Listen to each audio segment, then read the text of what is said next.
What is going on, YouTube? Thank you for tuning in to the live Q&A. We're going to start a little bit early just about a minute early, so not tough, nothing too crazy. Adam is likely still waking up out of his nice slumber over in Thailand, which I do admire him greatly for because I miss Thailand so much. But we'll get straight to your questions, right? You guys know the deal. Basically, what I do here is I go through and answer every question that is asked, not adding any fluff or bullshit conversations. We just try to get straight to the brass tacks of each and every question to make sure that you guys get clarity and a concise thought on maybe what might be the best move for you. I will say as a plug before we get started, I do pre-live Q&As like live on my Discord. You can join it in the link below. It's a very good system. Honestly, if you need sources for gear, you need any kind of help with your Jesus, just about anything, literally pharmacology, diet, training. It's a great place to be. It is a cost. It does have a cost. It's not a free membership. There's a free portion of it, but there's a also paid version. It's just very cheap. Does help this channel out quite a bit and me, which is great because I get to separate a little bit more from coaching as many people and can focus more on content creation and providing free information, which is always great. So let's get straight into some of the questions, and hopefully Adam can catch up sooner or later. I heard Jared mention in one of your past live streams that too high of an androgen load can cause fatigue. Would you be able to go into more depth about that, please? Yeah, absolutely. So, like, generally speaking, this is true.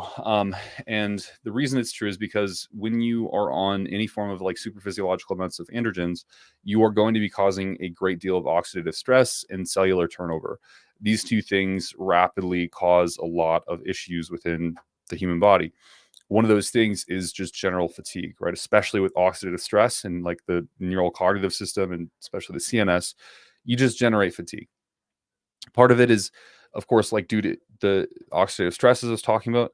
Other parts of it are due to completely other things, right? So, like typically you see over a long period of time with high exposure to androgens, people will accumulate organ taxation, right? Their hepatic system gets taxed, which your hepatic system is generally how a lot of your body functions. If that's out of the, generally, if any organ's out of the case, like you're dead. But the liver certainly is one of the ones where if it's gone, you're gone like instantly. So if your liver is being taxed, there's a lot your system's struggling to do that it would normally be able to do. Likewise, if your blood vessels are constricted via high blood pressure or a high blood viscosity, not very good either. You have a lot of struggle getting your neurological tissues innervated with blood and perfused with blood, and that's not bueno either, right? And that sucks a lot, actually. Sometimes it's just because people have been pushing calories too high for too long, and that elevated blood glucose is not necessarily conducive to anybody's well-being or success. So there's a couple things, but more of along the line of it's taxing the entire system. At large, what we're looking at is a ton of oxidative stress, and like you can see this in male patients who have been on super physiological doses of androgens. If they like cut open their testicles, there's sclerosis in their testicles, scarring in their testicles.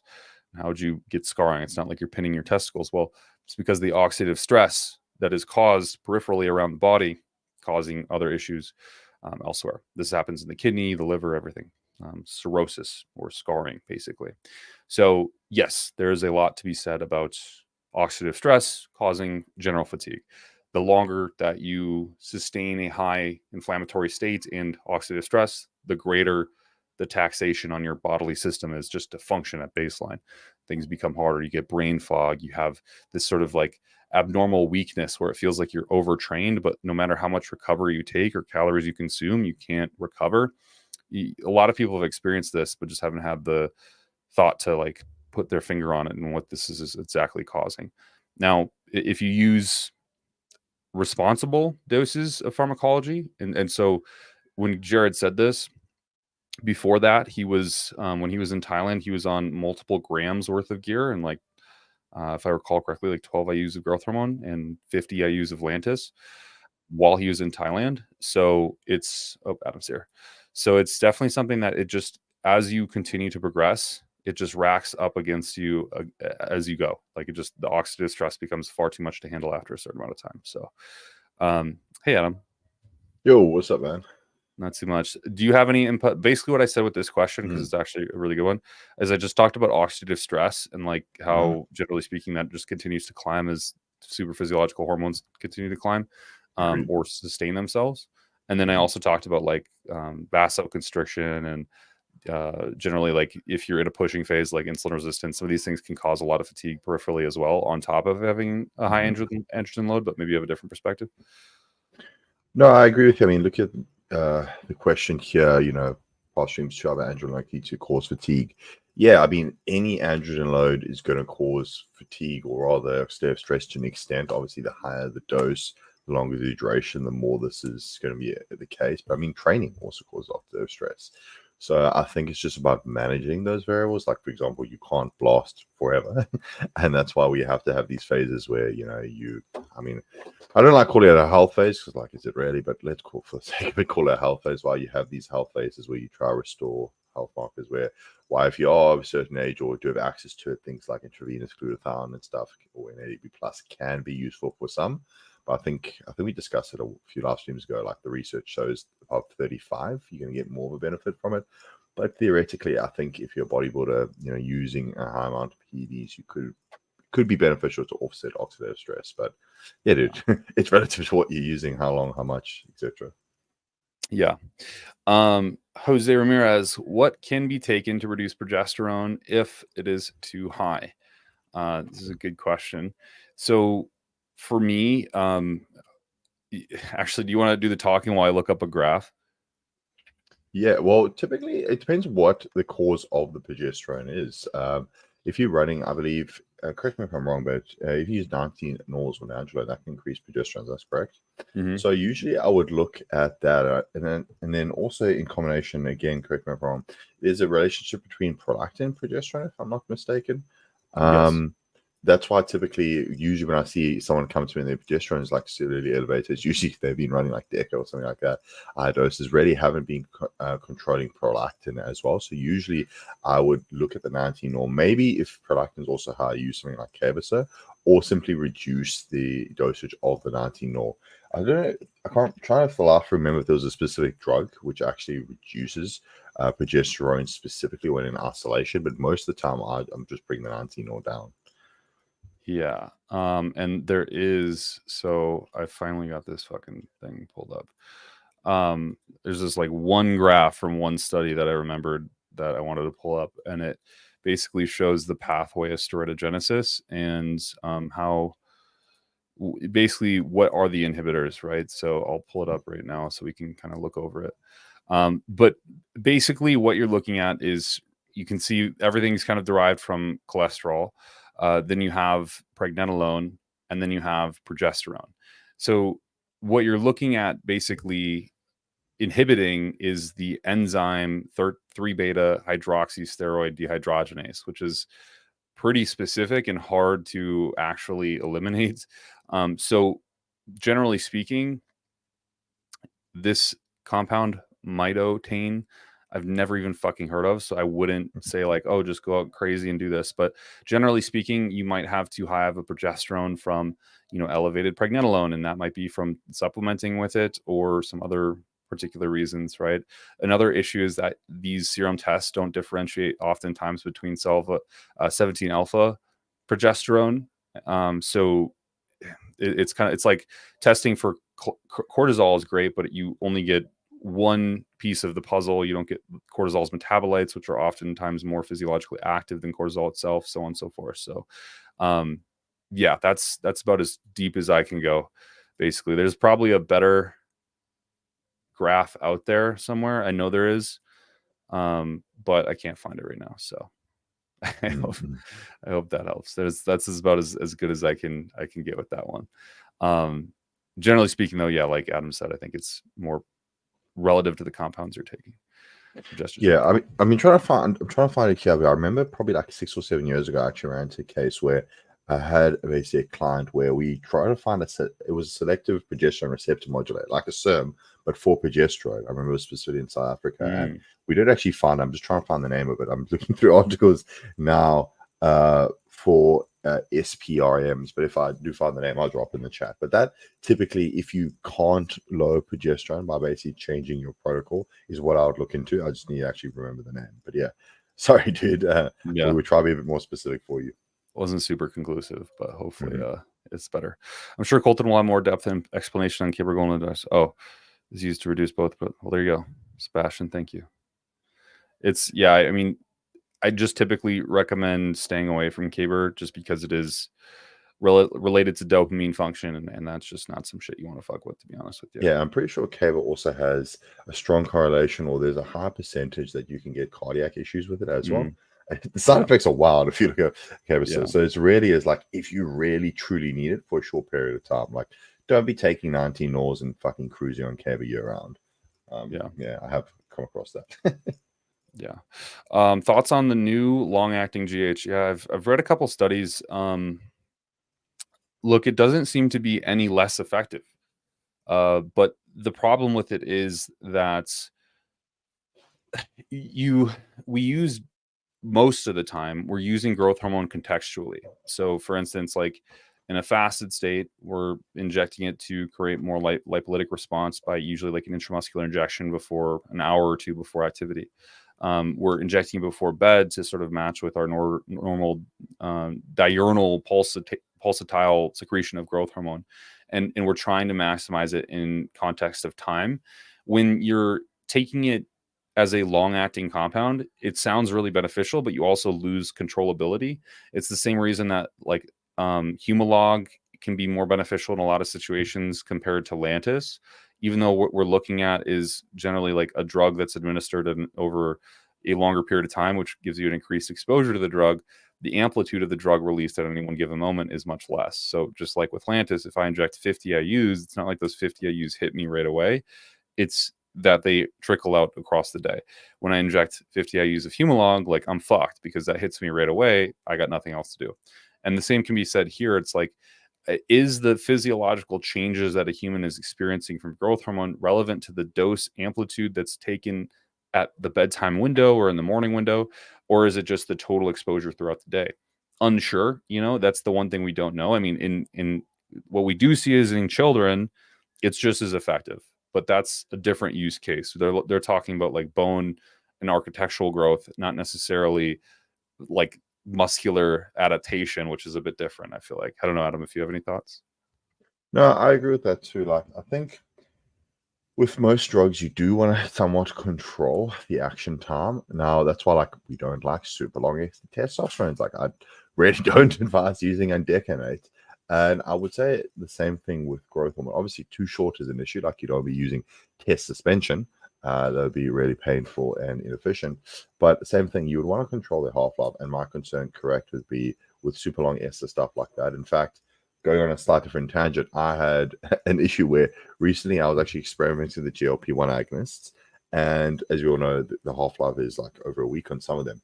And for whatever reason, I tried one brand of 1 milligram and it worked really well with suppressing appetite. I tried 1 milligram of a different brand and my gut has been like paralyzed for days, which is not fun at all. Yeah, which is not fun at all. And it's a pain in the ass because the half-life is over weeks. I'm literally waiting until I no longer feel like ill from consuming food, which is, a lesson learned, because you would think 1 milligram equals 1 milligram. And the point of that, what I'm saying is when you have longer drugs like that, you can run into issues with the half-life, with potential, like, with GH, as Colton mentioned, there can be a host of issues, like even a minor one like blood glucose. So that's getting really out of control. And you have a drug that's acting in your system for well over a week. That's going to be more of an issue to deal with. So look, we'll wait for more data on it, but it's one of those things where I would rather have a shorter action time. Yeah, that too. And it's highly expensive. It's not going to be something that I think will be exactly affordable by any of us for the next decade, for sure. It's kind of like when growth hormone first came out, like when Dorian Yates was first competing, it was far too expensive for anyone to afford back then. Now it's, a dime a fucking dozen. You can buy that shit like crazy. But back then, there's no way. So it's kind of where it's at right now.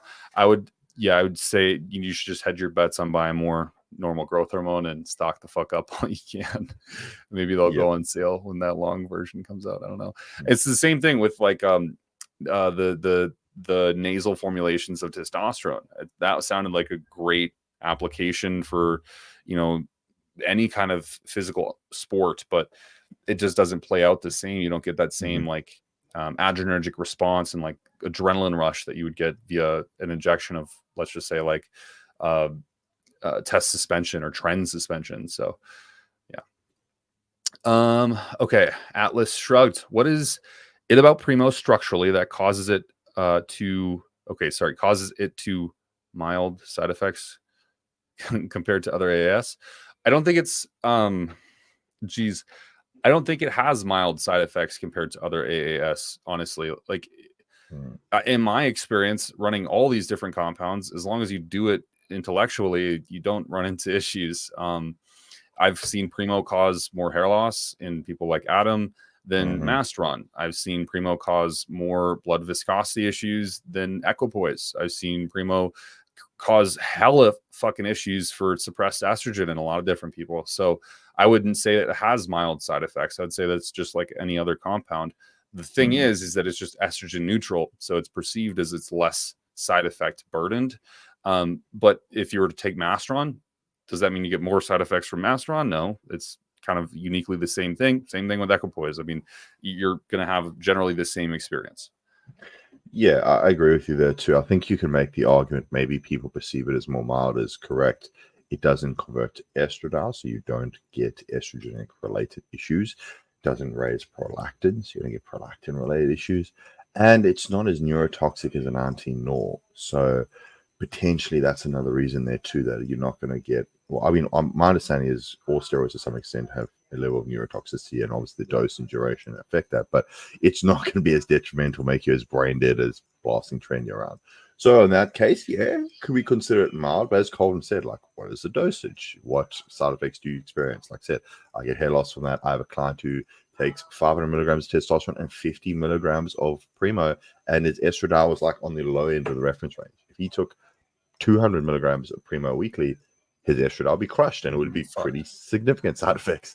So, yeah, man, I guess that hopefully answers your question. It's not necessarily more mild. It's context related, but is it going to be safer than a 19 or yes, but like so is testosterone, so is Mastron, so is Anavar, so is, I would even argue, Boldman, although there are some arguments for that being a slightly more side effect driven than the other compounds. But yeah, I would say on our tier list of compounds, yeah, it's somewhere with the other ones. But again, you can potentially have it as quote unquote side effect driven depending on the dosage and your individual response. Yeah, 1000%. I don't think it's anything structurally that makes it different. Like and it's like the carbon molecule. I think it's just its nature. It's a structurally being a DHT. Yeah, exactly. Structurally being a DHT. Yeah, sure. Maybe exactly. Yeah. Okay. Daniel Marshall asks, what is the protocol to test if HGH is real in blood tests? When should be my last pin? Okay, so if you want to do it legitimately, it's not fun and it's not easy, and I don't suggest doing it, but basically 10 minutes before you get your blood drawn, you pin a whole vial of GH straight intravenously, and then go get your blood drawn. And that's the best way to test serum growth hormone levels to determine whether the growth hormone is real.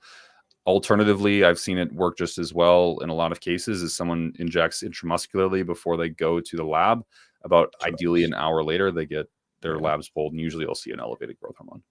Yeah, I would say an hour to 2 hours with intramuscular, because I've seen it where I've had a client do 1 hour IM, and for whatever reason it didn't peak. We got the same growth hormone, did 2 hours, and it did. Okay. Not too sure why, so I always say one to 2 hours for that. But yeah, I agree with you there, dude. Unfortunately, that will only show an elevation in serum GH and or IGF-1, which is systemic, as we discussed, or rather Kurt and Paul discussed. That doesn't necessarily have anything to do with localized IGF-1 in the muscle, which is kind of what we care more about as bodybuilders. And also, it won't tell you the quality of the growth hormone. So if you inject a full vial, and the vial is supposed to be 36 IU, and it's something we've been chatting about a fair bit, but it's elevated a fair bit, it could also be a 10 IU vial. You don't know. So it would just tell you it's real, but not the quality, not the dosage, etc. Yeah, precisely. Nick P, at what point is estrogen high? I've seen people say that if you aren't experiencing side effects, then it's not necessary to worry about it. We've talked about this a lot as well. Yeah. It's something that you do want to keep in relative range. I mean, going outside of range generally is fine, up to, I would say, like 60 to 75 picograms per milliliter. Adam knows what that is in Aussie numbers. I don't fucking know, but generally speaking, you don't want to get too high. High serum estrogen is correlated with heart failure. High serum estrogen is correlated with like estrogen in and of itself is a carcinogenic hormone. So, but you're probably saying to yourself, well, I've heard it's also really beneficial. It improves insulin sensitivity. It improves neurological function. It improves cardiovascular function. And all these things are true given the context that it's within range. It's kind of like saying, well, Advil reduces pain, so I might as well take 50 fucking pills of Advil to reduce more pain. And that's not necessarily the equation that we're working with. So I usually have people keep it at the higher end of normal, but not like exaggerated to the fucking hundreds of picograms per milliliter. I'm, someone that could tolerate that level of serum estradiol, but I don't think it's beneficial for anybody's health, honestly, long term. And I don't think it's going to act as like a potent antioxidant as some people claim it does.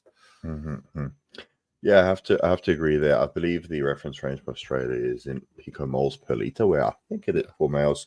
I got to double check, but I feel like it's about 150. So it's a different number, but let's just use the what's picograms per what's a deciliter? Sorry, milliliter.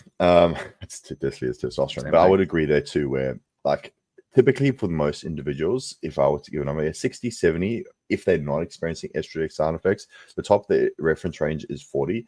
But again, as Colin said, I don't think it's going to be as neuroprotective as people think. Like, you're not going to have slightly high estradiol and then run tren and have it, not cause an issue. In addition to that, with those 19-ols which have prolactin and potential estrogenic related effects, I wouldn't even want to run estradiol higher, as you're going to potentially have more side effects there. So what I typically say for most individuals is probably around the top end of the reference range. Is if you have it above the reference range, I would probably say no more than 60 or 70, or the point where you start experiencing estrogenic side effects.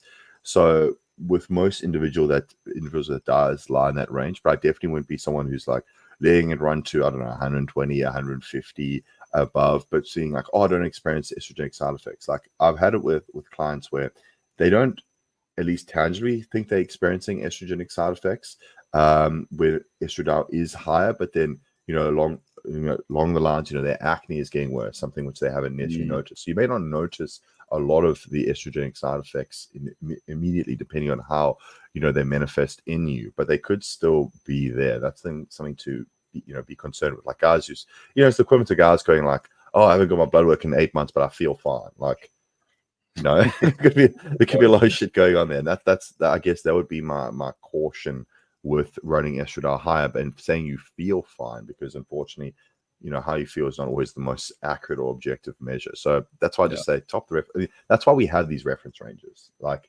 again, I'm not claiming to be an endocrinologist here, but I'm sure they could explain the multitude. I mean, you can literally just Google high estradiol and side effects, alongside with that. But having it, constantly elevated above, significantly above, again, I would say that is probably not optimal for your health long term. Yeah, certainly. Ian Tortolis, I don't know. I'm sorry, man. I suck at names. Does more androgens allow for a steeper deficit during a cut? What do you think, Adam? More androgens allow for a steeper deficit during a cut. I mean, technically yes, but it's not something I would necessarily advocate for. Like, I'm not. I wouldn't be like, I always say this because people take it to the extremes. Like, don't take 2,000 milligrams of androgen so you can do 2,000 calorie deficit. Like, no. But yes, hypothetically, I would say the more androgens, technically the steeper deficit you can do, but there's diminishing returns there. So I always say, like, if you are having a rate of loss greater than 1.5% per week, you can potentially, depending on how lean you are, run into potential muscle loss. It is quite hard to lose muscle, like I think harder than people think, but it is potential. But again, it is a diminishing scale. Like, as I keep saying, like, could you run maybe a steeper deficit and use slightly more androgens to preserve training performance, and therefore ensure that there's no muscle metabolism? Yes, But with that steeper deficit, the high androgens are not going to mitigate fatigue. Okay, they're not going to mitigate low energy. Necessarily mitigate low energy. I mean, well, maybe tren would, but with its like action on the glucocorticoid receptor, lowering cortisol, you maybe feel a bit better, but then you have to deal with the other side effects. So to answer your question, technically yes, but in practice, it's not something I typically do. I don't say, okay, we're using more androgens, we're going to do a steeper deficit. I more say it is we use androgens for muscle preservation in a deficit mainly, and that deficit is sort of dictated by your rate of loss. That's the way I would look at it. I wouldn't go, oh, I'm going to use more. But if you're using TRT, for example, and you want to do a slightly steeper deficit, or you're doing a contest prep, yes, doing more than TRT is going to make a difference. But then doing more than, for example, let's say 600 milligrams of total anabolics and you're 200 pounds is not necessarily going to allow you to do a steeper deficit than if you did 1500 milligrams. Okay. Maybe I'd argue an extra 100, 200 calories, but you can't double the deficit. So hope that makes sense. But in theory, yes, it's just not going to be as much as you think. Yeah, that was a great answer. I think it's not going to do anything magical to where it's going to make the deficit work better. It's just, the equation is if your calories are going down, generally the androgens go up to sustain muscle. But that's, as Adam said, only to a certain extent. We see this all the time with Olympic level bodybuilders, like over dieting and then losing muscle and talking about it very openly. Todd actually just talked about this, and he's like, man, I was running low days consistently for like a week, and he dropped like an obscene amount of like it was over 10 pounds in 1 week, some crazy shit like this. Was that with the DMP though? Yeah, no, I don't, maybe, but like this is also on, I think, like 2 fucking grams of shit, plus oral, all this. So like it's not going to be a magic pill. It's not going to, unfortunately, save your muscle. And the biggest tool that I've found for people going through a prep is refeeds and intermittent diet breaks entirely. And I think this is something that Hani Rambod has said about coaching Chris Bumstead, is that when he was working with Ian, they did a great job, but Ian wouldn't do like multiple refeeds or have week-long diet breaks or cardio breaks, whereas like Hani Rambod does very religious diet breaks and cardio breaks and things like this. And it turns out that Chris can sustain a lot bigger physique with very, difference, not a big difference in conditioning. So, and most people are like that, where they can actually pull back for certain portions of their prep. Granted, you have to be in condition already, which most people aren't in that position. So, Jose Ramirez, is it true that low SHBG downregulates the androgen receptor's sensitivity, making testosterone less effective? No. So, sex hormone binding globulin is like a mailman, right? He kind of like packages up the testosterone molecule and then delivers it to the receptor site.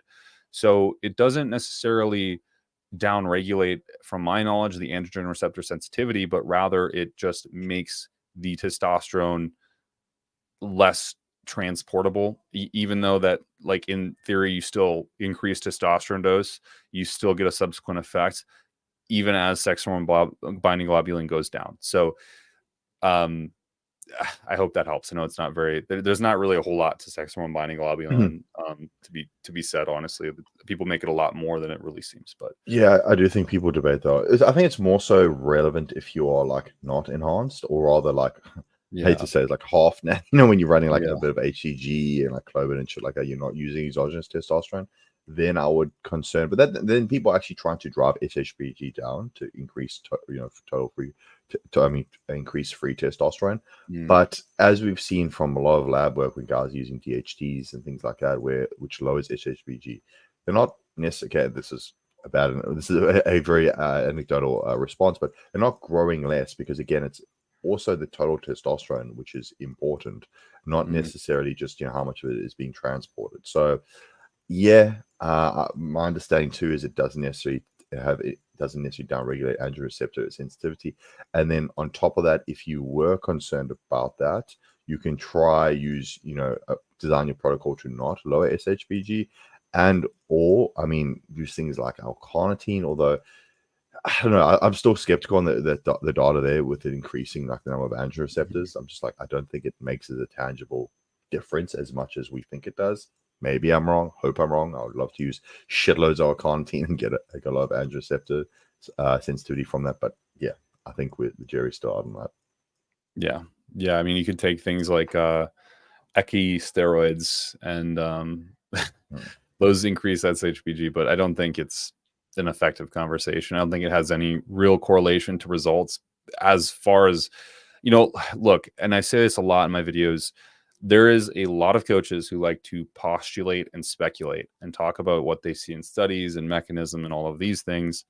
But I will fold over backwards and yell at them about all the people I've coached and what I've seen in practical application that is completely contradicting what they see in data. For instance, Turinabol being hepatotoxic and killing tens of thousands of people. Never seen it. Never had anyone pop a blood test that shows elevated liver enzymes when taking Turinabol. It's things like this that you have to be very cautious, right? Someone might say, well, you don't want low shbg because it's going to limit your results. Trust me, there's this data, whatever.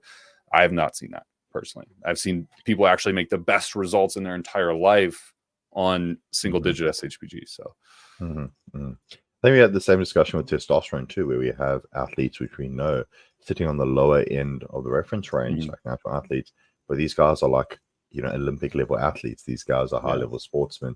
These guys, even, natural bodybuilders with decent physiques. So that's something which, we always preach to, that yes, use the data, so to speak, or the studies as guardrails, but then temper that with your own experience or your coach's experience, because if your coach is, I hate to say it, not a dipshit and actually collects the client data well and has been doing this for a number of years. Yeah, I'm not saying it's the same as, a double blind, control test or, a meta-analysis, but there is some validity to that, which is why, like, a lot of things that have been practiced by bodybuilders for years, like take a higher protein intake, for example, we now have lots of studies on saying we want like a gram per pound of protein. But shit, man, I think Arnold's at having a lot of protein in the 70s. Okay, I'm not sure what the research data around then was like, but probably a lot more limited. But we know that that's something that worked well. So, yeah, that's why we keep saying, do your research, definitely for that, but then apply it in practice. And as Colton said, I don't think we've seen anyone which has had a lower SHBG who struggled to put on any sort of muscle mass or had a tangible difference in their performance or physique. Yeah, 10,000%. Fuck, man. I'm gonna stop trying to pronounce names. Wouldn't that long-acting GH be really good for fat, burning fat, keeping lipolysis? It's nice. It causes nice and constant during the day. Mechanistically, yes, but that would be in like isolation. Let's just say, like, in theory, you're eating high carbohydrate meals and that's sporadically throughout the day. Your insulin's skyrocketing even higher than it would normally, and your postgranular blood glucose is going to go through the roof, and that in and of itself limits all catabolism. It doesn't just limit muscle catabolism, it limits systemically all catabolism. So any cell turnover, thus fat being one of those things as well. That's why I said growth hormone is contextual, because you can use it in environments to do certain things, but I wouldn't take growth hormone at night to promote a rapid amount of fat loss. I would do it when I'm relatively lower insulin, fasting insulin, lower blood glucose, able to clear metabolites out of my blood. Yeah, and to add some more coaching bullshit anecdotes, I've had clients where basically the point I'm trying to make is TLDR, don't underestimate a calorie deficit. And what I mean by say about that is I've had clients where we've designed the most optimal program to help, upregulate lipolysis. They've used almost every lipolytic agent under the sun to help them lose fat, and they couldn't sustain a caloric deficit. And the results were completely lackluster to some of my natural bodybuilding clients using zero lipolytic agents, or just your Himbine if it's legal or allowed in their federation. So that's why I really say, like, caloric deficit first, adhere to that, and then throw in the other compounds. Like, again, I've same thing, Cole, I think you discussed, or post that study on obesity with GH. People are like, oh yeah, I'm running hard GH, it's like going to burn fat. Like, not if you're in a huge surplus eating shit, like, and your insulin sensitivity is fucking horrible. Like, it's just not going to happen. Like, again, I think people put too much emphasis on certain drugs, not realizing, like, hey, like, go be in deficit first if you actually want to burn significant fat. Or why take all these drugs to burn the same amount of fat as a dude in a 300 calorie deficit? You're spending thousands of dollars a month just to Literally, no, I unfortunately I've had these conversations a few times with clients being like, dude, we are spending this much on all these drugs. You're using like, okay, based on thyroid, like T3, T4, using semaglutide, you're using clenbuterol, okay, you're using injectable carnitine, we're using growth hormone, we're using fucking even like albuterol because clenbuterol is meant to sleep, just a fuckload of shit. And I'm like, you're losing like 0.1% of your body weight per month. I can see from your data, like, we're just not adhering to the diet. There's no point in taking and spending all this shit if you can't be in a deficit. So, yeah, sorry to go on a rant there, dude. But long story short, would it be really good for burning fat? Would it be beneficial in addition to a caloric deficit? Yes, I do think so. But again, how much of an effect will it have? I don't think anything super significant or tangible. Again, this is shit you're going to notice when you're in a contest prep, and like 100 calories makes a difference because you're eating 2,000 calories, maybe then. But for the average person just trying to get lean, like, caloric deficit, use the other lipolytic agents on top of it, and there you go. Yeah. Yes, sir. There's also a point to be made there, like human growth hormone, HGH frag, which is what a lot of people use to liberate fatty acids. I've found pretty good success with for people who can't afford growth hormone. That could be easily formulated into a long-acting solution, but never has been, and has amazing effects in people. So, I just think if let's say it does work just as well, is it worth like 4 times the price? And I don't know. Yeah. Atlas shrugged. What is your recommendation for injection frequency? Example: 250 milligrams of test per week, daily, every other day, once per week, etc. Daily. Okay, daily, but I'll give you an alternative if you're a lazy fuck, because recently I've been training 5 days per week, and my dumbass, admittedly, will forget sometimes to do it on rest days.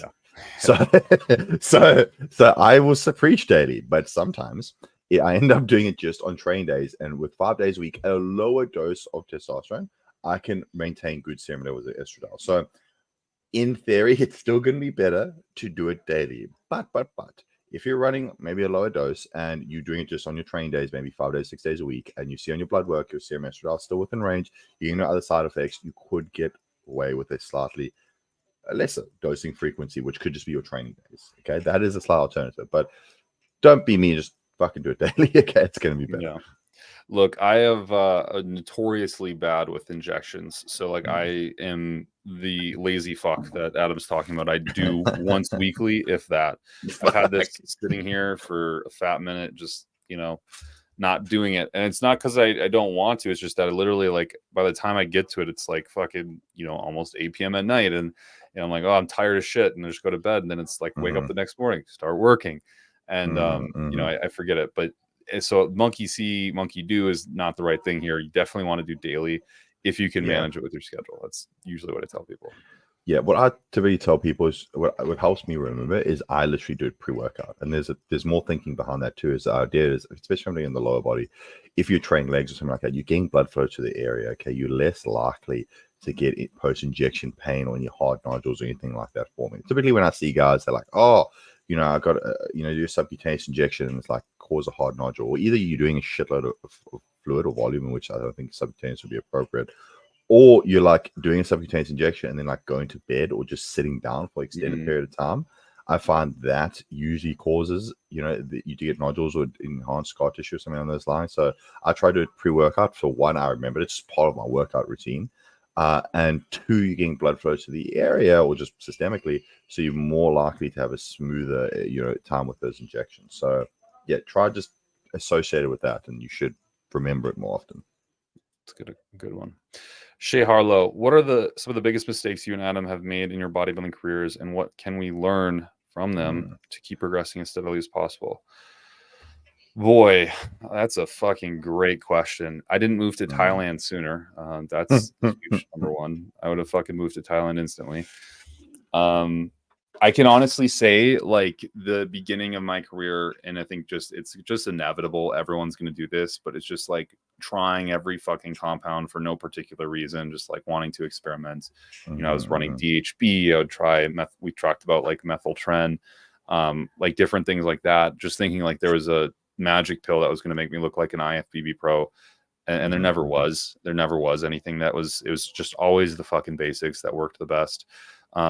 I would say that another big mistake very clearly was I spent, a year plus in a surplus thinking I was just going to get fucking massive. Taking gear, doing my thing, training, never really worked. It was when I did a prep, I got extremely lean and rebounded from that prep that I grew more than I've literally to this day, I still can't believe how much I grew in a span of a few months, and changed into an entirely different human being. That right there is probably the biggest lesson. A lot of people want to wait until they are perfect to go do a show. And it's like, dude, just fucking do a show. Even if you're a skinny prick, the rebound is so worth it, in my opinion. It's like you're never going to look the way you want to. And it's just a bullet you're going to have to fucking bite. And it's better to get really, really lean and then grow, and as opposed to just being, even slightly fat and then trying to put on more mass. It just doesn't work. It doesn't work. It sucks. If you're somewhat lean, you can bulk and you have this fucking great time and response. But if you're, at the ends of 15% body fat, it's just, you're so unresponsive to the food and it just gets worse and worse. So I think that's hands down my biggest mistake. Yeah, I think you can add to that too. Like if you're an individual who has loose skin, we've seen with clients improve their loose skin. If you have issues with appetite, if you've got issues with insulin sensitivity, I've had clients with like diabetic levels of fasting glucose, and if you're just doing a contest prep being super lean, like it alleviated their glucose issues. So, yeah, that I guess from my side, okay, interesting one. So this I will say one is my opinion and my own personal bias. So I'm not gonna say it's subjective, but for the longest period of time, I self-coached myself and did a lot of research and didn't realize that a lot of guys, super knowledgeable, Colton, Steve, a lot of the good coaches out there, they've got 10, 15, 20 years of compressed knowledge. Now, again, I understand that a lot of it's budget related and stuff like that. But long story short, if you can afford to hire someone and you're still in your beginning stages, hire someone because you're compacting all those years of knowledge, if they're a good coach, and giving it to you to basically apply to your physique. So I saw, the reason why I say this is because when I started training, I had the opportunity to work with an exercise scientist and bodybuilder in South Africa. His name's Bruce Claassen. He's not big on social media, but he was bodybuilding before social media. But the dude was a genius when it came to training.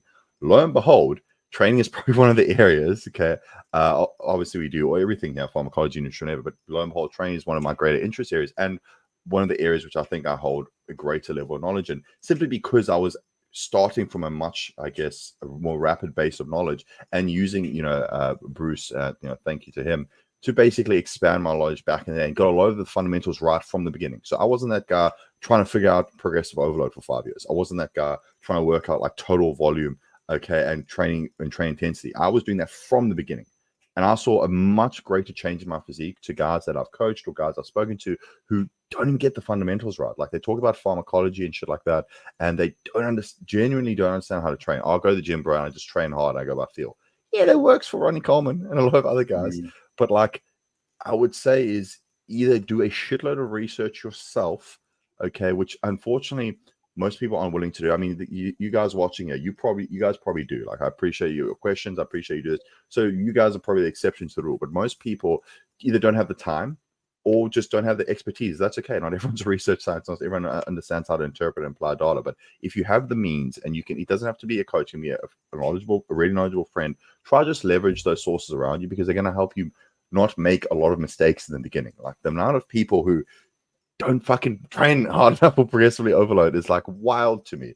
But they're talking to me about like what cycle they should be running. I'm like, hang on. I've literally seen you train this gym for over a year. And I think I've seen you do the same weight on cable flies as your main chest movement for 6 months. Actually, I'm speaking about a specific guy, but we will keep him anonymous. And you ask me why your chest hasn't grown.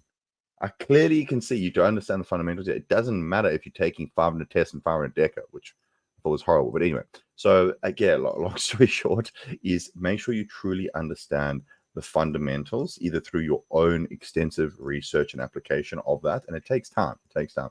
Or if you can and have the means, hire someone reputable and knowledgeable to teach that to you. So you're shortcutting that and not making, a multitude of mistakes. So I could sit here and go on, say, oh shit, there's like training mistakes, not tracking train progress, there's drug mistakes. But that's my best way to sum it all up, is try to get your knowledge base expanded as quickly as possible, because that's just going to make it so much better. Like I can give another downstream example. For the longest period of time, there's still stigma that like growth hormone and insulin only for advanced bodybuilders. But when you actually start to understand the compounds and their safety, and the fact that we have so much data on them and that they're bioidentical hormones, you actually realize actually it's probably better to leverage these in lower doses synergistically than be that guy who's like, yeah, when I'm 300 pounds, I'll use GH, then I'll become an Olympian. Like, no. But if you had that knowledge, and that's something that even I thought like 10 years ago, but now having understood that, I realized no, that's not the case. So that's another one for you: synergistic bioidentical hormone compounds. Test GH insulin. There we go. Yeah. Use that early on. It works the fucking best. It always works the best. It always will. Yep. And there's a reason we say that, because I've done everything under the sun and experienced nothing until test GH growth hormone, or test growth hormone insulin. I will say this: with most things, it's worth it to get that condensed knowledge from another person. A lot of people, and I'm very open about like my business and stuff, and I get a lot of DMs about like, hey man, can you help me start this business, or can you help me start a coaching business, or how did you get into real estate? I like and to be honest, I think I way overpaid this guy, but like, it's what it is. I paid for a business coach. It was like 26,000 USD to pay for him for 6 months or whatever. But while I didn't think it was worth it, it still leveraged like so much of my time. I was like 22. It was so much of my time went into that, and like listening to what he had to say, doing what he had told me to do, that I literally like had, when I was 23, I had 3 houses. So it's like most people don't even have their first house until they're 30 or older.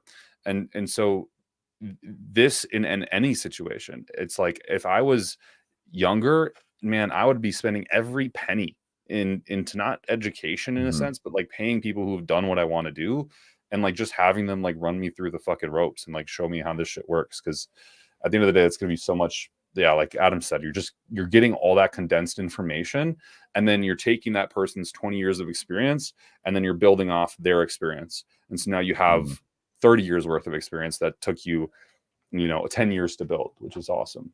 Yeah. And if you can't start with something like coaching, that's fine. Pay for paid discords. Go buy ebooks from reputable guys. Like training wise, okay, this is my own individual bias, but like Renaissance Periodization, okay, go hit up Jared for Dr. Mike. Go buy their book, Scientific Principles of Hypertrophy. Go buy it, go read it cover to cover, then go ask me or Jared or any one of them guys questions. Okay, Jared might reply, not sure, on Instagram, but ask questions, and I can guarantee you will already know a shitload more than every other person who's got all their information from 60-second reels and just what they feel. Because don't get me wrong, I mean, we fucking do reels, there's good information out there, but like, I truly believe you're not going to get full development and proper context and decent knowledge from what unfortunately has now transitioned to an age of everything is like 60, 90 seconds. Yeah, you can get some good, maybe thought-provoking ideas to go do further research, but just read a fucking book. Okay, go book a decent book. I mean, I'm sounding fucking old now, but like, no, I mean, go do that, and like your questions will be answered, and it's out there cheap. Like, geez, man, like I think a lot of these guys, like Kurt's ebook on HGH, like if you ever wondered the mechanism of actions and really understanding HGH, go read that. Or Steve's books on insulin. Steve's book on insulin, ebook on insulin, I truly think is the best insulin ebook out there. I haven't seen one better than it yet. Go read or go purchase his ebook on insulin. It'll tell you everything you need to know. So yeah, go leverage that, guys. It's all out there. Yeah, and I'll say this just while we're on this fucking tangent, and I'll be done, I promise. Reading is so important, and I think Adam's so right. Like everything is distilled down to like video creators trying to hook you for attention, where they just release like one content unit, and it's like that one content unit is great, but you lack so much perspective. It's like trying to explain, what does the word precarious mean to someone who doesn't even understand English? It's impossible, because the person doesn't even fundamentally understand the subject matter that you're talking about. So that's why, I think reading books is really good, because it helps you get a full picture. And then it also, in my opinion, helps you speak and be able to express thoughts and opinion better when you can read and write thoughts. And that's like, dude, I carry this thing around with me everywhere. I have read fucking so many books, like every day, just fucking reading. And it's like, people ask a lot too, how do you speak so clearly? How do you fucking, illustrate things? And it's like, you just, you read and you speak and you teach, and these things happen. So that's, whatever, tangent done. Yes. Is Biolab Shop worldwide legit? I don't know. Never used it, never heard of it. Have you? Same. Yeah, Nope. I don't know. Do you think T3 is almost necessary at some point during a longer prep, or do you see people keeping their T3 in a good spot during longer times of caloric deficit and when in lower body fat? For some people, it might be. It's contextual. That's why it's hard. For some people, especially females who need to get down to a really lean body composition, especially if they're in like figure, it might be something that's a requirement for some females. I would argue for males, I've prepped a lot of males without ever using T3. Andrew Ooze, like the guy I just posted on Instagram, who we did like a 7-week prep, and we're like, fuck it, let's just step on stage now. 0 thyroid involved. So I think that it's dependent on the individual for sure. Yeah, correct. I think the easiest way to tell if you need T3, go test your thyroid hormones. Seriously. Yeah. Like go get your free T3, free T4 TSH. And if you're, bordering on or have hypothyroidism for an extended period of caloric restriction, then supplement with T3 and maybe some T4. As Colin said, yeah, typically even with females, but like Cat's prep, we haven't started using T3 yet. I'm going to test her thyroid probably the next week or two. If she has, lower thyroid T3 values, we'll supplement with T3, but there's a good chance we won't even need it. So I think T3 is sort of like insulin usage in an off season. It's contextual based on what lab work is showing. Don't get me wrong, there's not many. Most people will just fucking throw in T3 and T4 and go like, oh, I'm in prep or I'm deeper. I don't think that's the way to do it. I don't believe it's sort of like clenbuterol where you can use it to just upregulate metabolism, burn additional body fat. I think you're probably using it either unnecessarily at best, or at worst, probably fucking with your thyroid. Or even like I've seen it with, again, my good friend Nick Weir. He's a perfect example of where wasn't his choice, but he was basically very, very lean at his first show for in Australia for Classic Physique. And at the time, I believe his coach just added 50 micrograms of T3. I don't believe they tested his thyroid or anything. And if you go look at the photos of him, he went from being very lean to looking like he's in a fucking concentration camp. And got him straight at Lagoons, got him over dieted and set up a crazy rebound for him. But that additional T3, as we know, it's not tissue selective, fucking ate away at him and at a way too high dose. And that's an example where, T3 usage was not warranted, I think, and not a good idea. But test your thyroid. Yeah, I have a video coming out on Joe Brightman's cycle. I reviewed it. He posted a YouTube channel or a YouTube video about it, and then I reviewed it. And day one of prep, they added in 25 micrograms of T3, and he's like, "This is just so there's no down regulation in thyroid while going through prep." And I was like, "Man, that's kind of backwards as fuck, to be honest." Like, for one, Joe? Joe, yeah, but Joe always tests thyroid, so that's weird. I know. That's why I was like, "What is this? This doesn't make any sense, right?" And like his reasoning was so that it doesn't down regulate across the prep. I was thinking like, well, if you take, let's just say I take 25 micrograms of T3 right now. I'm not just instantaneously stopping the production of my thyroid hormone. So like it's 25 micrograms of thyroid hormone on top of what I'm producing. And then what I'm producing slowly tapers off. So it's like, it's starting at that dose, you're already at a super physiological amount of thyroid hormone, which you're fine. You have more fat stores, but I just feel like that was like, Jesus Christ, dude. I don't see why the fuck you'd want to do that. Yeah, that's interesting because I think I saw a video, this was ages ago, to take a grain of salt. His friend Josh Bridgman, who I think is also, he's coached by John now, but I think maybe was doing a prep too. And he was speaking about how he was testing his thyroid hormone to see when you could show in T3. So interesting, the different approaches. But I don't know if I would completely agree with that one either, throwing it just right off the bat.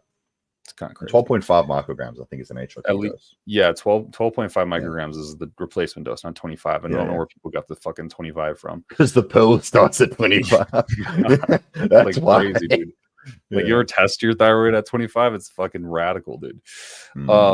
Why do you think people get so fired up that qualifications are so important when it comes to talking about hypertrophy and exercise, but not when it comes to about talking anything pharmacology related? I think No, it's the sorry, context.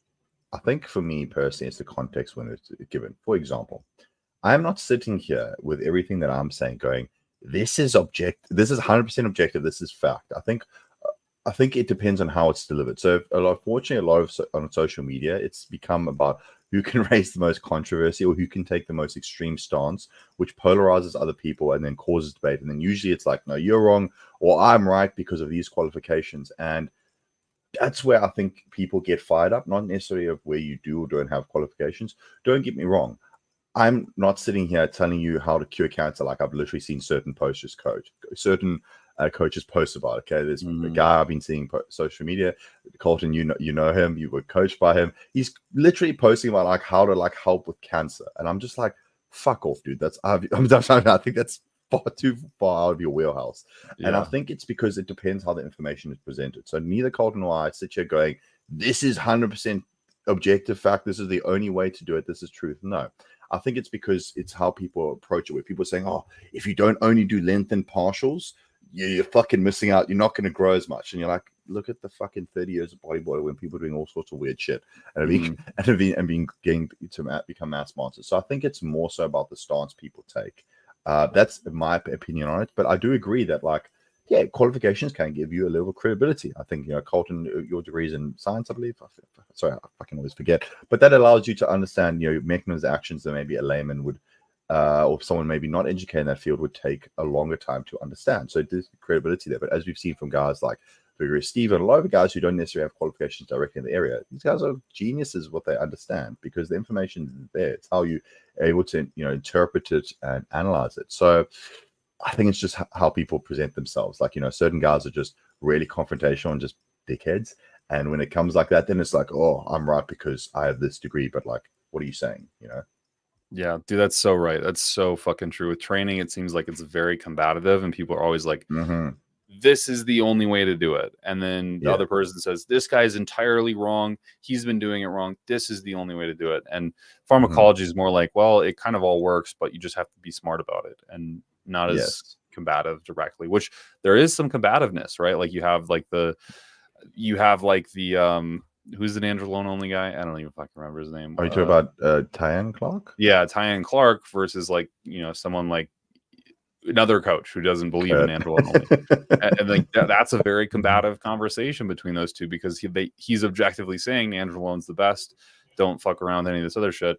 While a lot of other people are saying complete opposite. So I think it is just kind of the stance that people take. That's a good point. Put it this way. If you listen to anyone and they are giving absolute or very firm stances on anything with no leeway to the contrary, I would be very careful because people like that usually are not considering everything because I don't know. What is it? Is it Freudian's curve? I can't fucking remember, but there's basically a graph or a principle where the more information, I know it's not Freudian's curve, but the more information you get, the more you realize you don't know.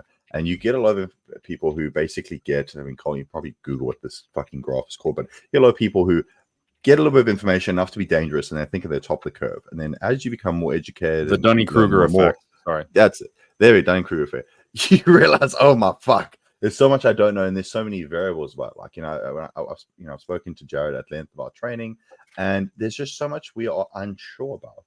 So when people say it's definitely this or definitely that, that's where I get very turned off because I'm like, no.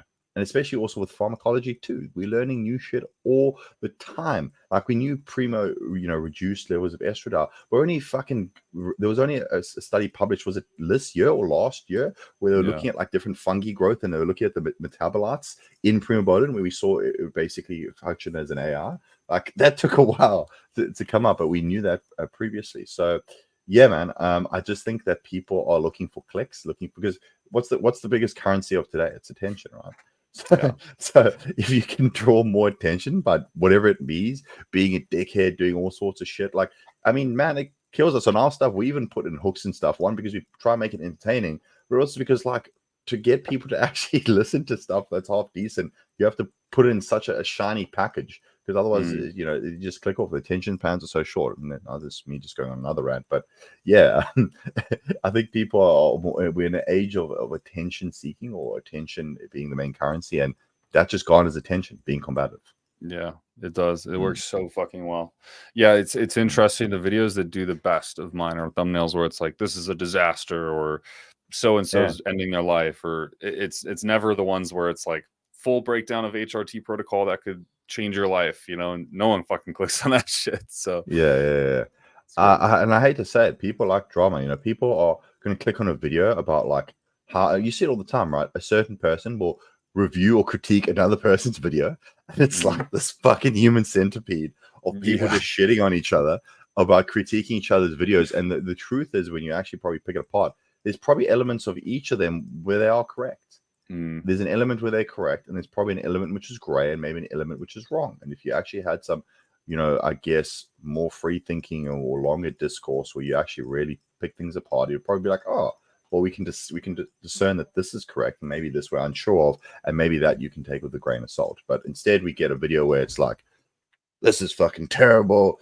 All the data shows that we need to do length and partials and everything, you know, whatever the fuck it is, and that just garners views, and that's where we are. That's why we kept saying, just read a fucking book. Yeah, 100%. Brian, what is your favorite oral pre-workout? So as of my recent experience, it's definitely Anadrol, just as a global make you kind of turn into a freak for a little bit, like an hour. That's probably it. If I was to say long-term use, it'd be Anavar.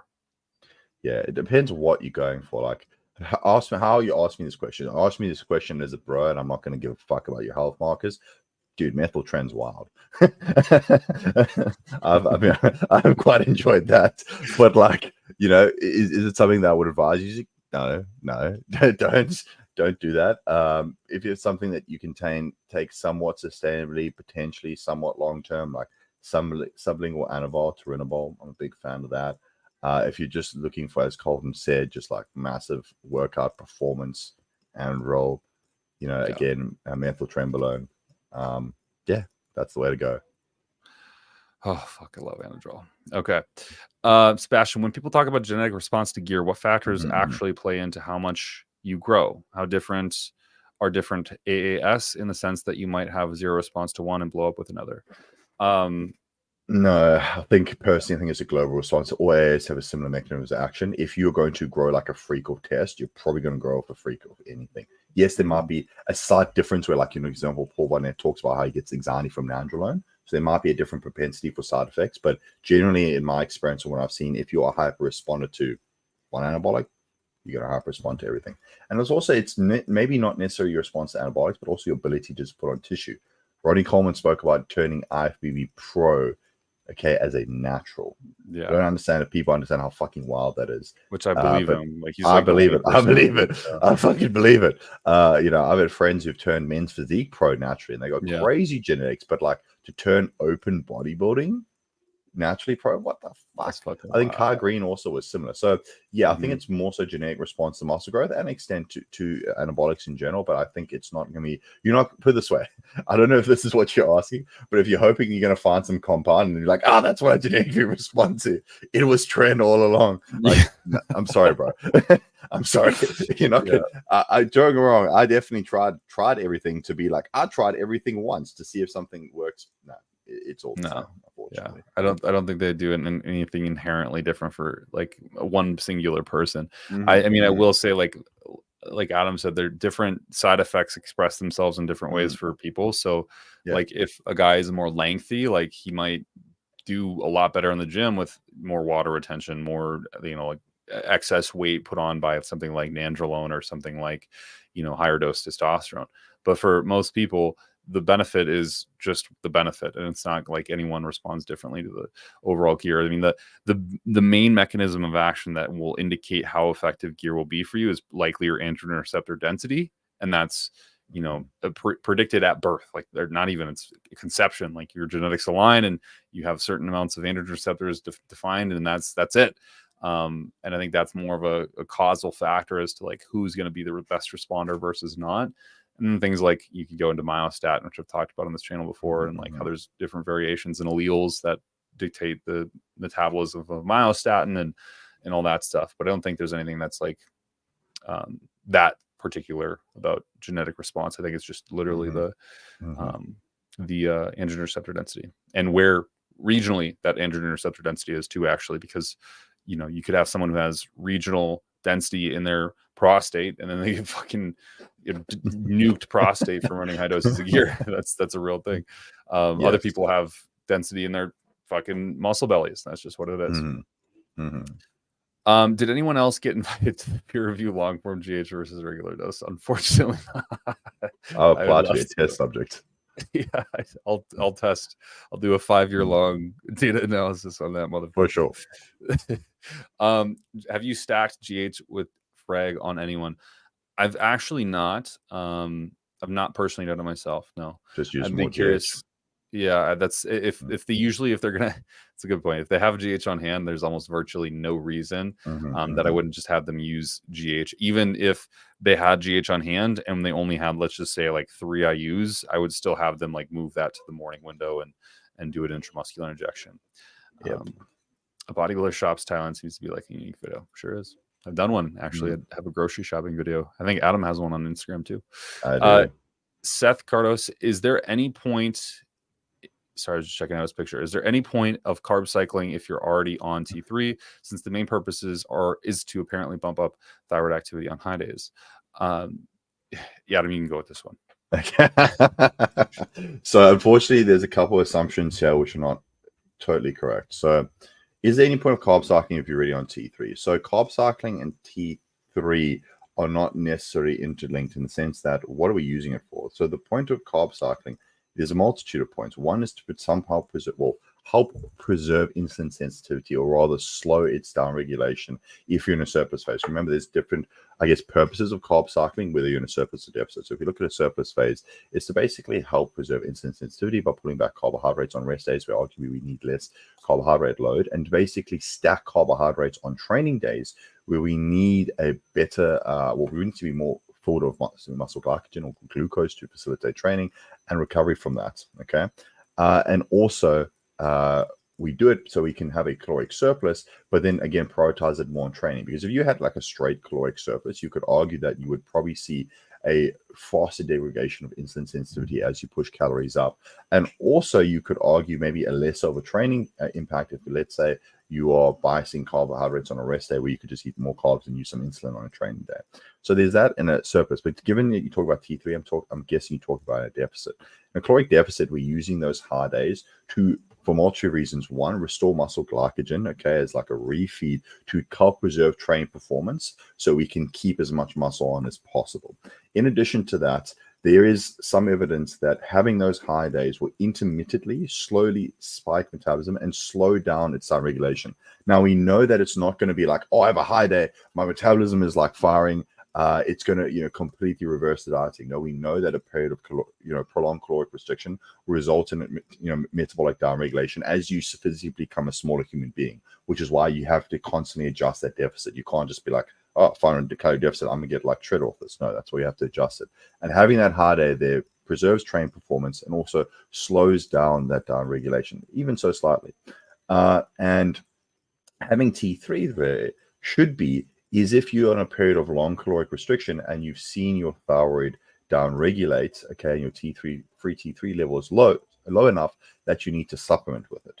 So yes, you're somewhat correct in like the high days are to help with, we're going to say thyroid activity, more so metabolism, and not, thyroid activity indirectly. So to answer your question, yes, there is a point of having T3 if you need it, and there is a point of having high days, without T3, as well. So I hope that answers your question, because yes, it is going to help with metabolism, but that's not the only reason why we throw in high days.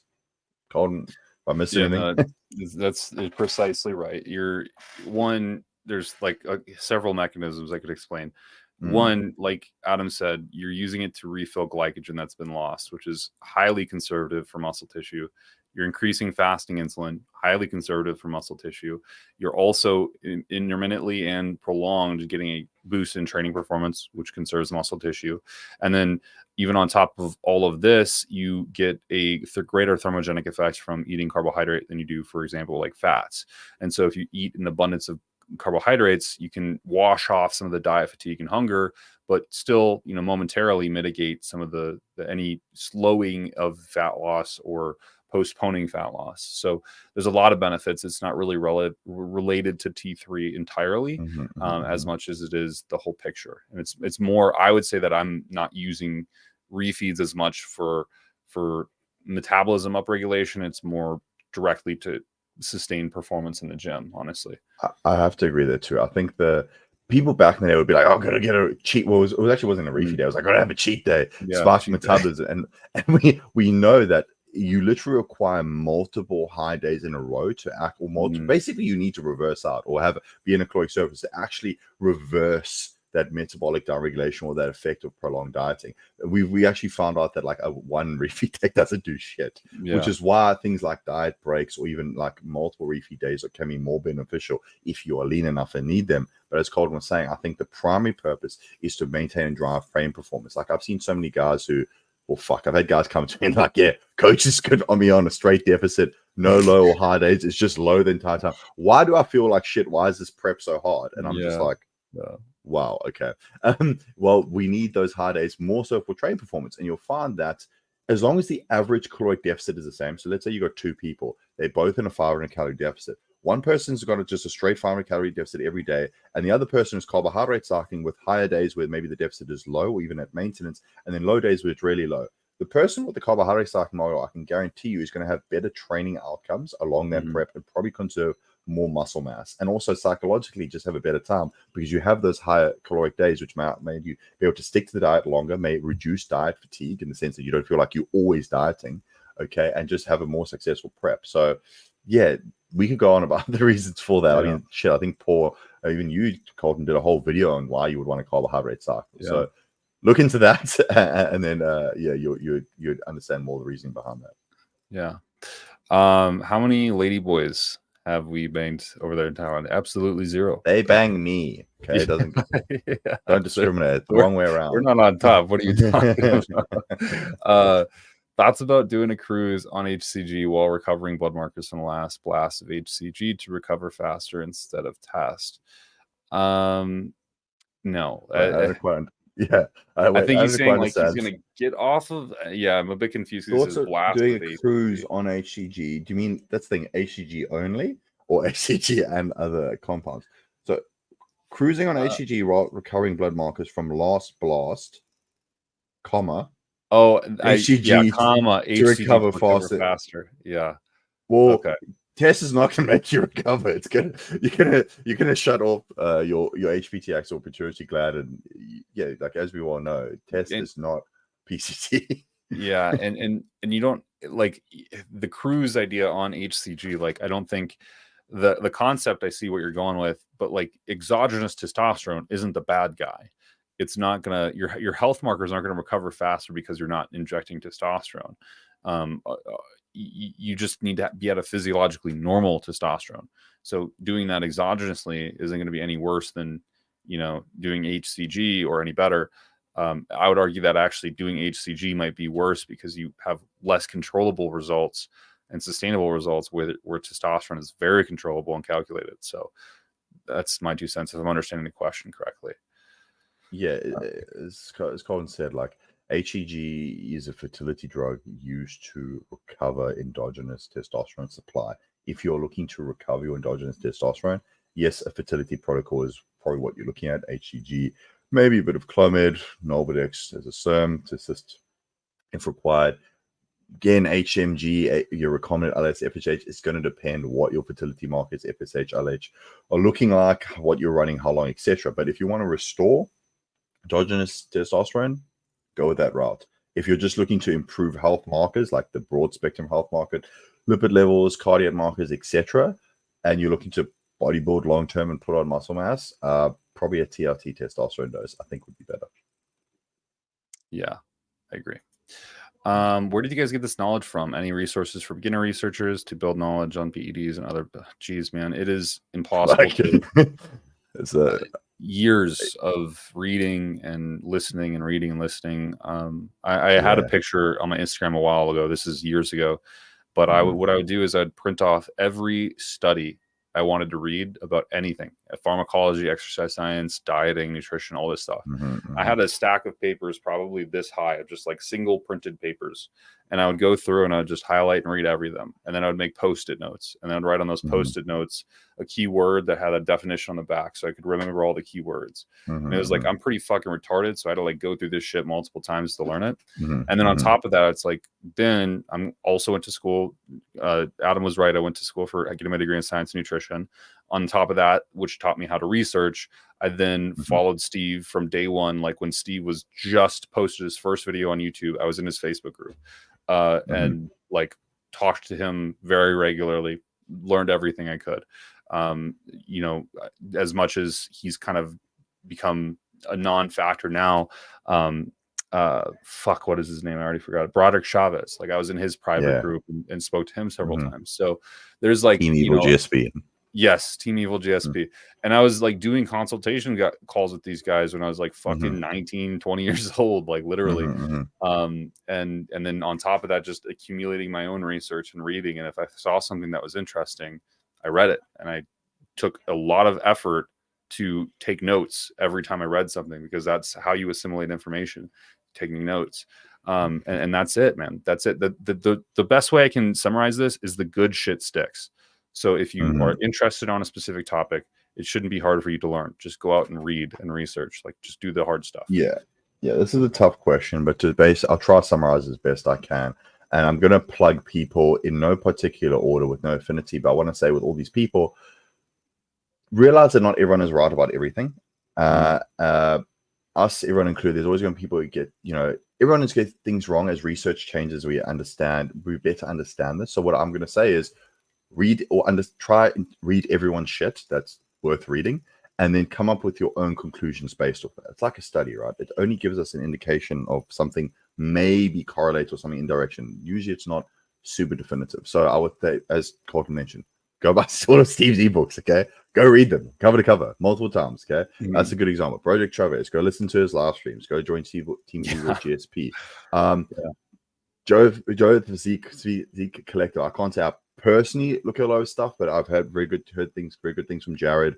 I do follow him on Instagram, but I think his application courses, they answer a lot of stuff there. Kurt and Paul, another great guys who put up a lot of resources. So basically what I'm saying is anyone who is a experienced or knowledgeable PD educator, it's probably worth your while to go read through their stuff. Sometimes are you going to get more or less benefit from it? Yes, depending on your area of knowledge and what you're interested in, where your knowledge gaps are. But as Colton said, the best way to do it is just consume as much shit as possible because no course is going to tell you everything. I know a lot of guys like Mhm. J3U, fantastic example, great course. I really do think it's a good course for beginners. It's not going to tell you everything. Yeah, it's not going to tell you everything. And there's Yeah. going to be a lot of situations, especially if you're coaching people, where there's going to be unique scenarios. But is it a great resource which can teach you a broad spectrum of shit with bodybuilding and PDs? Yeah, it is. But if you really want to become someone who is knowledgeable and understands the stuff, you basically gonna have to try accumulate as much knowledge as possible. So what I would advise is all these courses and books, go buy them, finish them cover to cover. Then from there, now that you've got this base level of knowledge and understand these mechanisms and how most of the stuff fits in together, that's when maybe you can start going, as Colton mentioned, go get those individual studies. Go look into testosterone studies, the specific area you're interested in. Go look at 19-ols or DHT derivatives and studies there, even though they're quite sparse. And continue to further expand your knowledge. Like, I mean, the J3 is a great example, but people always say, like, oh, Adam, like, you got this off the J3. I'm like, no, actually, I independently found most of this stuff, but it Mhm. seems to be a common theme with a lot of PD educators because the stuff that does stick. Like, people talk about like the safer use model and like the DHT derivative use control estradiol. A lot of people were doing that in their own anecdotal experience for a number of years. And I'm probably gonna get bashed for this one, trademark safe use model. But a lot of people Yeah. doing it for a number of years. And the fact that a lot of people independently came to these conclusions, I think is indicative that maybe this is a good idea. Same people doing like, carbohydrate cycling. I don't think it's the only way to diet, but there's a reason why it's quite profound. Also, it's quite common in bodybuilding or high level bodybuilding. because it works for most individuals. So yeah, look for those common trends too from reputable sources and then apply it to yourself. So I'm sorry I can't tell you go to this course is going to tell you everything, because it's not. But I would say invest in courses, invest in consultations, read, and then continue to build up your knowledge. Just like with any topic that you're trying to become an expert on, it takes time. Yeah, it takes a lot of time. And I'll say this is like a hack that I used when I was learning, and I still do learn every day. But I would look for a review on whatever I want to learn about. So let's just say it's clenbuterol. Yeah. So I'd look for a review on clenbuterol, like either a meta-analysis or a review.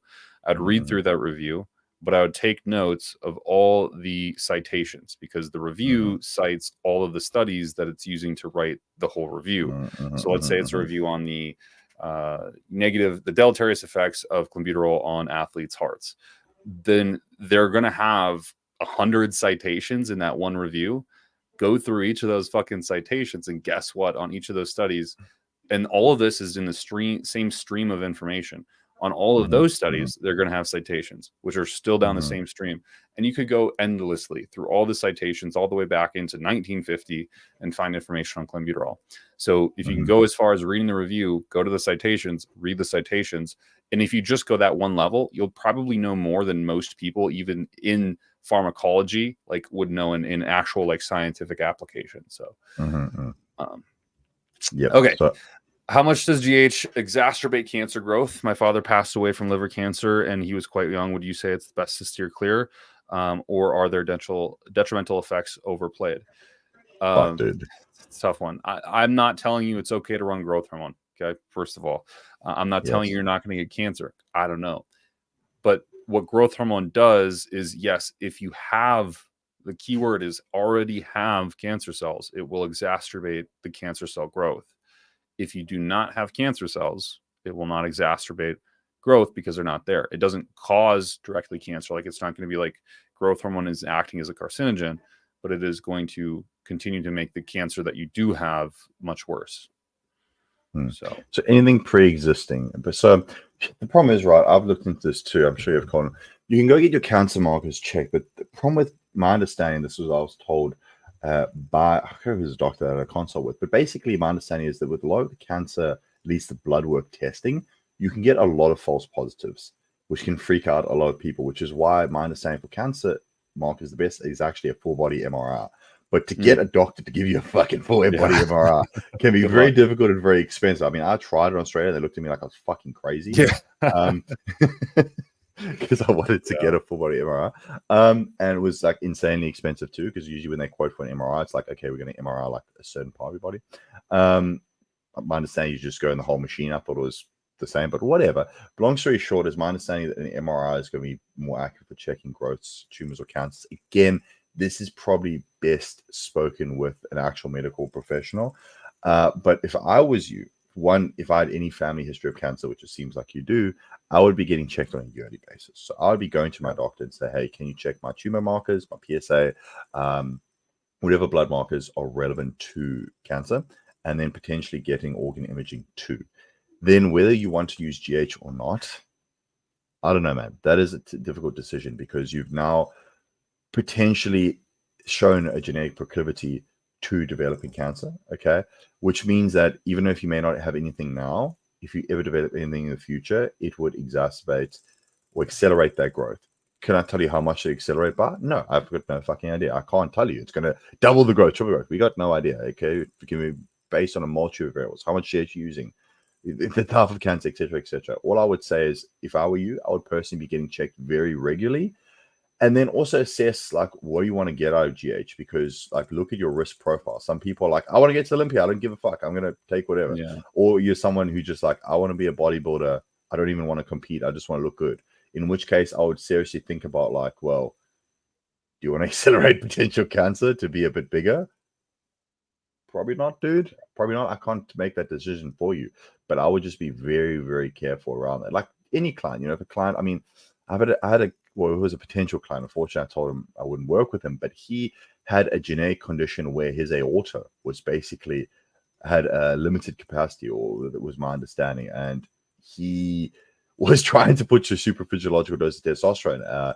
And I was just like, dude, I don't think anything above TRT for you is going to be worth your risk profile. Yeah. You know, I told him like I'm not comfortable coaching someone with this issue here, and if you want to like kill yourself with PEDs to be a bit bigger, be my guest. I just don't advocate for it. So you have to assess your own individual goals and risk profile if it's worth it. But I can only tell you what I would do. Me personally, I'd be getting checked very thoroughly, yearly, and I probably wouldn't run the growth hormone if I'm being honest, man. You can get big with other drugs. Like, yeah, it does make a big difference. I'm not saying growth hormone doesn't work. It's great. But like, I would look at other pathways personally if that's, you know, in your family history. Yeah. If you wanted to play it safe, that's the route to take for sure. Yeah. All right. Well, fuck me. That was a hour and a half long live we did there. So it's pretty damn good. I signed 3 clients today, so I have a lot of programs to build. But we'll end this here. If you guys have more questions, please put them in the comments down below as well. We do have the Discord, which is live, as I talked about in the beginning. You can join that, ask as many questions as you want there. Lots of people can help you, including myself, Adam, and more coaches than that, as well as sources that do help and provide sales frequently on that Discord. So if you're interested, it's in the link below. Otherwise, we'll see you in the next live next week. See you. Take care, guys.